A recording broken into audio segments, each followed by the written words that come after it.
In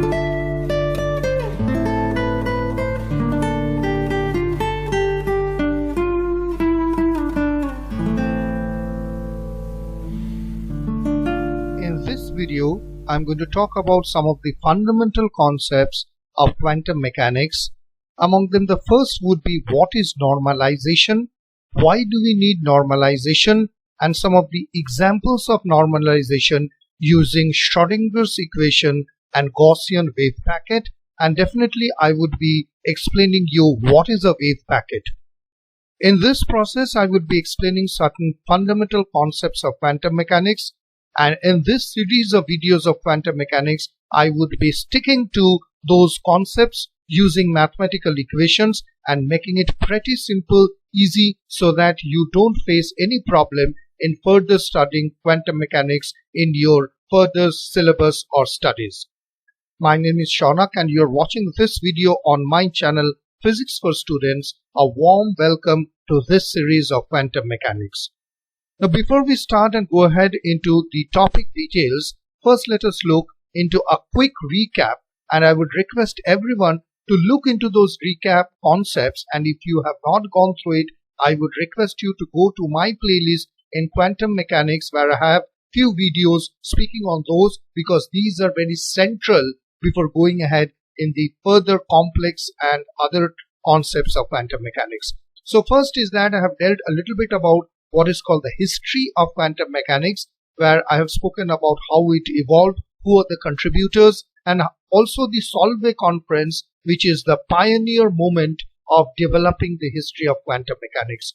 I have also explained what is a classical system, because there is a fundamental difference between a classical system and a quantum system. So it is very, very important for you to understand what is a classical system and what is a quantum system and what is the difference between those two. Because generally what happens for students, I have seen those who jump into quantum mechanics, they directly start with the probability wave function distribution without knowing what are the limitations of a classical system and why do we need a quantum system. Then I would request you to look into what are the systems and experiments. In these videos, I have explained more about how a system behaves and are the experimental outcome of a particular, I would say, a classical phenomena yields to something totally different, which bypasses our general common sense, and that is the need and that is the bizarre world of quantum mechanics. I would also request you to have a quick look on what is a wave function, because this is central and I have dealt it in the other videos. Also the probability density, because the probability density actually gives us the exact or maybe a probable the location and how to find out a particular subatomic particle and electron. And finally, what is the Max-Born statistical interpretation, that is squaring the probability density, thereby finding out where could the possibly the electron or the subatomic particle can be found. So history, classical system versus quantum system, how the experiments yields different results, what is a wave function, what is a probability density, and Max-Born statistical interpretation. These are central. I am sure that you know all those things. In case that you don't know, I would request you to go to my playlist and have a quick look on those. I have explained it pretty simple. Okay, so what are the topics that we are covering today? First, we need to understand the need for normalization. Then we need to understand wave function and probability density. What is a wave packet? What is a Gaussian wave packet? What is normalization using a Gaussian wave packet? Because Gauss's wave packet is very important. Normalization using Schrodinger's equation and the summary. Okay. So first, when we are talking of normalization, first we need to understand why do we need a normalization. Okay, so first I would like to explain what is a wave function quickly. Classically, if we take one particle, say for example this black one, which is right on your screen, it has got a position and a momentum which can be defined as x and t. And for example, if we get a Cartesian coordinate 2, 4, then we can probably understand what the particle is. But on the right hand side, this wiggling green wave actually gives us a problem. The problem is that the electron can be here, it can be here, it can be here. So in a quantum system, in the quantum realm, we really cannot find out a position or a momentum or anything that can directly locate the particle.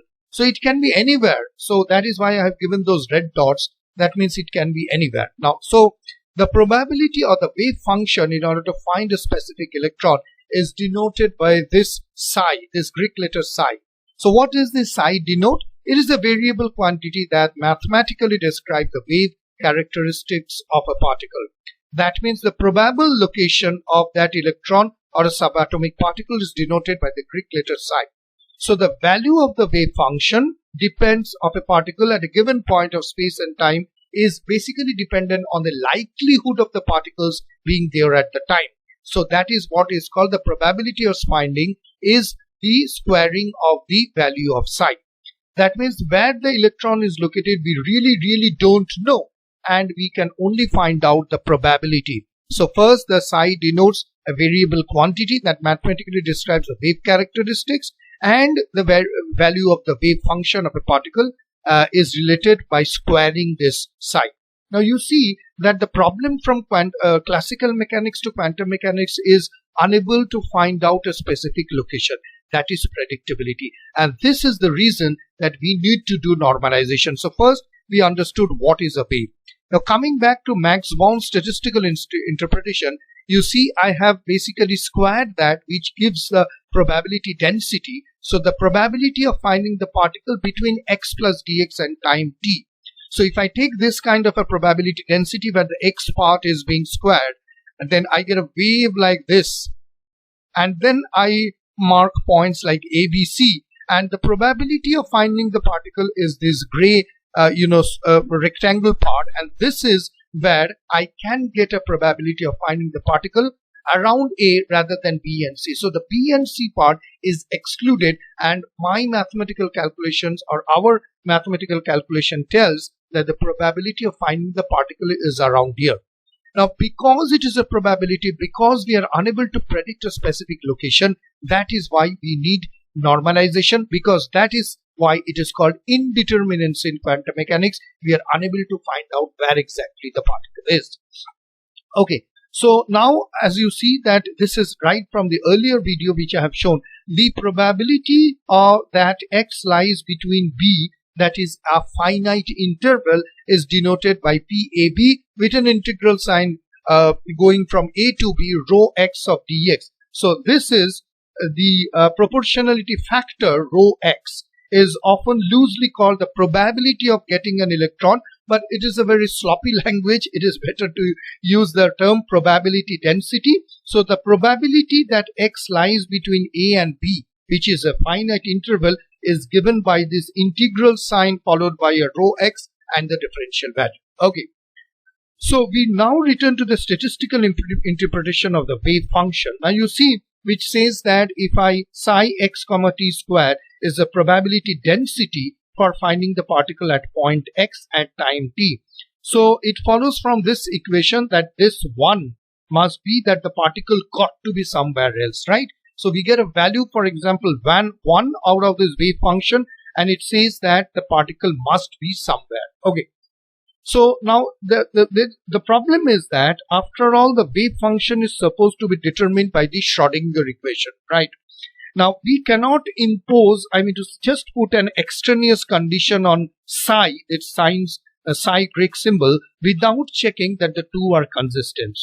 If you look into the equation, this one, so I would put two Schrodinger's equation, two ways of putting Schrodinger equation. One is this one and one is this one. So both of them are more or less the same. So this part, that is psi xt, is a solution, right? Because the wave function is determined by the Schrodinger equation. So this has to be a solution. Considering this psi xt, if I take another one, say A psi xt, where A is basically a kind of a, you can say any kind of a complex constant. So why I am stating this? Because we must do, that is, pick this in the undetermined multiplicative factor so as to ensure that this equation is satisfied. So in order to do this, that is why we call is a normalization. Okay, so the probability is of a real number which lies between 0 and 1.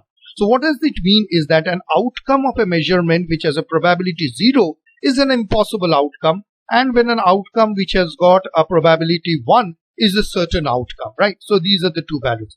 Now the probability of measurement of x, right, which yields to this value is something which is given by the displacement where a is less than b. And if I use the little bit of a set theory kind of a this is easier. So p sub x, which is which belongs to a comma b of t, will be the integral of a to b squared by its probability density followed by dx. That means the probability of a measurement of x is between the providing a value between minus infinity to plus infinity. Further, if we take this one, which is basically the again we can take this one, this actually measurement of x must generate a value between minus infinity to plus infinity. So this actually shows that how the measurement of the value which ranges between minus infinity and plus infinity should be. So first is that 0 is an impossible outcome. We need to find somehow, now we will look forward that how we can get the normalization value to 1. Okay, so it should be this equals to, we can use the set theory notation or we can use this. Both of them are the same. So this is the normalization condition of the wave function, and from here what we can tell is that normalizing the wave function means actually to find out the exact form of psi, right? So until we find the exact form of psi, you understand we cannot find the basic value of the electron. So it is quite clear till now that the need for the normalization is to locate or find the exact form of a wave equation. Until we find the exact form of wave equation or a probability, we will be unable to do the mathematics. So it ensures that the probability of the particle is somewhere spawned between space is equal to 1. So what happens is that the normalizing the wave function gives them a coefficient such that the coefficient squared is the probability, that means this x comma t squared is the probability of finding the particle etc. in that eigenstate. Now don't worry if you don't understand what is an eigenstate or an eigenvalue. I will soon make another video on eigenstate where I would be explaining this, but just understand that it is a state where there is a probability of finding the value. Okay, now before we move ahead, this is what is called normalization. Now we need to show this normalization through some examples. Now before I go ahead and explain you the example, the first thing I need to tell you a little bit is what is called a wave packet. Now a wave packet is actually refers to the case where there are two or more simultaneous waves that exist, and a wave packet is often referred to as a wave group. Now the situation is permitted by the principle what is called superposition. This principle states that if any two waves are a solution to the wave equation, then the sum of the waves is also a solution, and it holds in case of a linear system. Now let me show you a demonstration. Yeah, so a wave packet or a wave train also is a short burst or envelope of a localized wave action that travels as a unit. Now let me show you, this is say for example it is a kind of a waveform. So I take it as a simple waveform, the black one. Then the blue one, for example, it is some kind of a wave, but it has got a different wavelength, right? So as you can see from the the horizontal distance between the two crests and two troughs are different, right? Now the wavelength of this one, this green one, is basically what I call is the sum.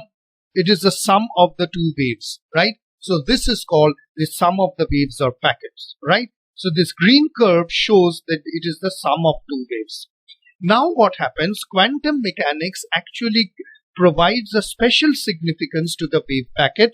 It is interpreted as what is called a probability amplitude, and its norm, that is the vertical part, is squared, describing the probability density that a particle or particles in a particular state will be measured to have given a position or a momentum. These are the two factors which has been later described by Heisenberg's uncertainty principle. Without that, we cannot locate it, right?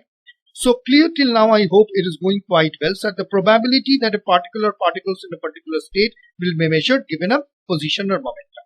Now the wave equation in the case of a Schrodinger wave equation, and through its application, it is possible to deduce the time evolution of a quantum mechanical system similar to the process of a Hamiltonian, which we know is a formalism of classical mechanics. The dispersive character of solutions of Schrodinger equation has played an important role in rejecting Schrodinger's original interpretation, and it has been accepted by the Watt rule. So that is a different issue. So now you understand from this part that we need what is called is a wave packet, because it is a sum of the waves, and quantum mechanics gives that value, it is to be squared. Now I will quickly explain you, although you might be knowing, that what is called a Gaussian function, Gauss's function. If I get a kind of a bell shape like this and I draw a vertical line, so this is the sigma which tells the width. So this is what is equal to the wave function, and it equals to the Gaussian function. This is called the Gaussian, and if in case that the sigma is equal to infinity, the Gaussian is infinitely wide, right? So what does that mean? It means that to construct a constant, one only needs the infinite wavelength. To construct something narrower than a constant, one needs more and more wave numbers. So to construct a very sharp Gaussian, where x is tending towards 0, right? The Fourier transform actually flattens it out, and one needs an infinite number of waves to get infinitely sharp features, obviously. As you know, if we shift the Gaussian, then the Fourier transform rotates by a kind of a phase, and conversely, if we shift the Fourier transform, the function rotates by a phase. But fortunately, even with the extra phases, the Fourier transform of a Gaussian is still a Gaussian. So we will use this Gauss's function or the Gaussian function in order to get this. So the Gaussian is called a wave packet because of its Fourier transform. It's a packet of waves with frequencies and numbers. So that is why I told you that we need what is called a wave packet, and this is how the wave packet is related to a Gaussian function, and it is called a Gaussian wave packet. Okay, so coming up now is the first example of normalizing using a Gaussian wave packet. So we are assuming in case that x is equals to x0, and this yields to this one. Now don't worry if you really don't understand this, because this is some kind of a time evolution of Gauss's law, which I will put up surely in the next part of the video, but let us assume this one. Now in order to determine the normalization constant, that is psi sub 0, we substitute this value into this one and we get this one, right? So we are substituting this value into this equation and we are getting this one. Now if we change the integration y equals to x minus x0 followed by this, then what we get is this one. And you see already we are getting a 1, isn't it? So we just substituted each one of these values and change the integration value, and what we get is this one.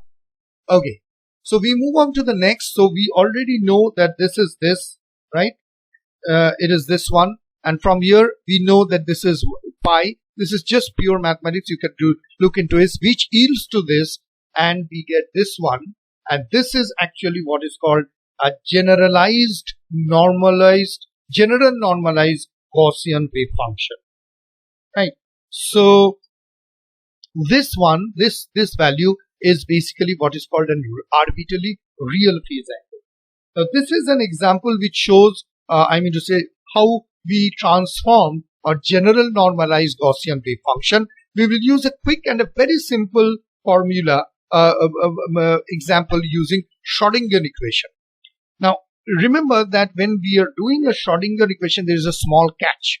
The catch is that if we have a normalized wave function that is already a kind of a t equals to 0, then how will I know that it will stay as normalized as psi grows? That means that with the passage of time, which is called a time dependent Schrodinger equation, how will I know that it grows? So if a wave function is initially normalized, then it stays normalized as it evolves. If this is not the case, then the probability interpretation really doesn't make any sense. So what we need is this one, where value will be equal to 0, and this is something which we put it up in the Schrodinger equation. So sorry, let me show you once more. Right. So it actually satisfies this one through this equation. So we will just take the same equation. What we need is this. Now if I take a complex conjugate of this one, I know it is very weird, quite long equation, but you can just check out those calculations later, and you can let me know in how it happened in the comment section. So we're taking the complex conjugate of this, which leads to this, and if I multiply the Schrodinger equation with this one, that's the complex conjugate upon IH bar, then we get this one, right?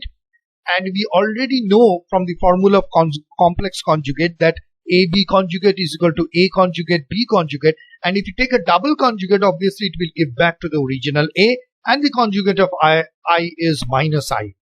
Because we know this, then what we do is that we take a further complex conjugate of this, which yields to this. You can go back to the screen and just take a snapshot of this page, right? So we already know this. From here we come to this one, and we are taking a complex conjugate. So you see that complex conjugate of the first wave function psi star removes, and then it goes into this, and this middle psi star removes in this simple way.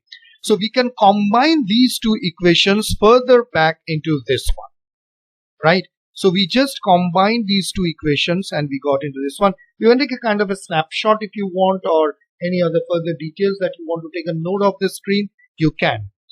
So now what we do is that we are, okay, so we got these equations, right? 1, 2, and this one, big one. So now what we will do, we will sum up this equation, this one, and this one.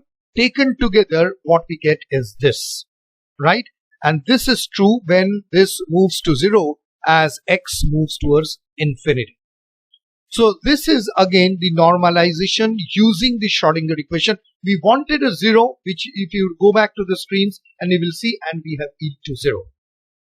So what can we summarize? Can we summarize what do we mean by all those normalization methods? So normalizing a wave function means finding the form of the statement, this one, which we have already seen. The value should be 1. Essentially, normalizing the wave function means you find the exact form of the wave function psi. Now, one could say that normalizing a wave function to not really having any physical meaning until and unless where the wave function takes the form so that it can be easily evaluated and observed. Obviously, it really doesn't carry any significance until we evaluate and find out an observable, and that is the reason for a normalization. Further, I would say that since psi square means the probability density, integrating it all over space, it gives 1, which means we are somehow probable to find out hello. Here is a better and clear description. In order for a wave function to be valid description of reality, it must be normalized. Why? Because one does not actually, it squared represents the probability. Thus, normalization is really just a matter of convenience, since a state in quantum mechanics is only defined up to a phase constant that we can add phase factors and all we want until everything come home and physics really do not change. That's true, because we really don't want to change things, so we need to normalize and get a kind of a predictable value. Thus, normalizing our wave function is often just a matter of convenience, so you have ones that disappear in your calculation instead of arbitrary phase factors. This is a more kind of a clear, literal description, a layman's understanding that it must be normalized since it represents a probability. However, one does not actually need to do the normalization. It is required so that all things come home and everything doesn't change and leads to bad physics.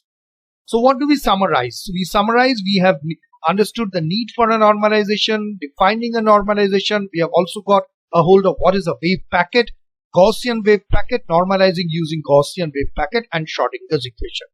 So in my next video, what I would be doing is that I would be speaking a bit about momentum in quantum mechanics compared to that of classical mechanics and what is a wave packet, right? So that's all for today's video. I hope you liked it. I'm making the quantum mechanics videos a little bit shorter in length because I think that each video, if it is dedicated to each concept, that is much more clearer, elaborated, and understanding is much deeper. Thank you for watching this video on my channel. Please do subscribe, like, and put up your comment in the comment section, and click on the bell icon to get all the notification from Physics for Students. This is Shaunak signing off from Physics for Students for today's video, promising you to be back with yet another video very soon. Till then, stay safe, stay happy, and keep learning mathematics and physics. Bye bye and have a good day. Thank you for watching this video. We appreciate your time and patience. If you want to connect with us and provide further feedback, comment or suggestions, please email us at contact.physicsforstudents@gmail.com. You can also follow us on Facebook, Instagram and LinkedIn. See you soon in the next video.